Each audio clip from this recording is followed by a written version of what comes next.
مبارک لوی زیری او د پرمختګ خبرونه. پر لوی لارو د تګ راتګ پر مهال موبایل کارکوونکو ډریورانو سره قانوني چلند کیږي.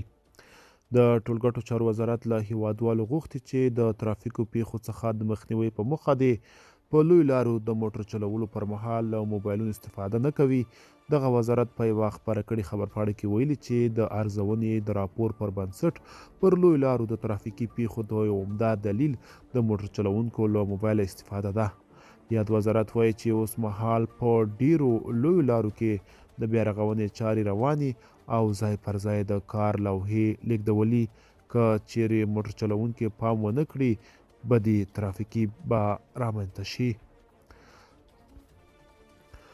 د افغانیو پر وړاندې د ډالرو ارزښت نور هم کم شو.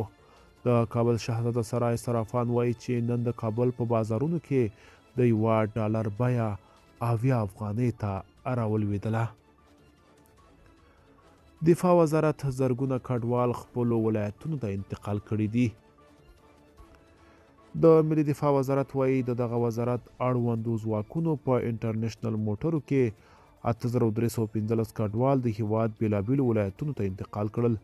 یاد وزارت پر خپله ټویټر پاڼه لیکلي چې د دغه کډوالو له جملې څخه 6840 ننګرهار، 2104 کونړ، 150 لغمان او پاتې 80 تنه کابل ته د تورخم له پنغالي له جوړ یادو ولایتونو ته انتقال کړي دي. دا په داسې حال کې ده چې لا هم زرګونه کورنۍ تورخم تر څیرمه جوړ شوي پنغالي چې شپې ورځې تیروي. د خوړو نړیوال پروګرام له 1 میلیون کډوالو سره مرسته کوي. د خوړو نړیوال پروګرام وایي دغه اداره د چمتووالي لري له 1 میلیون هغو افغانانو سره مرستې وکړي چې خپل هیواد ته ستنیږي. د یادې ادارې مشرې ویلي چې تر دې دمه له پاکستان نه په 80,000 راستنېدونکو افغان کډوالو یې خوراکي توکي هم ویشلي دي.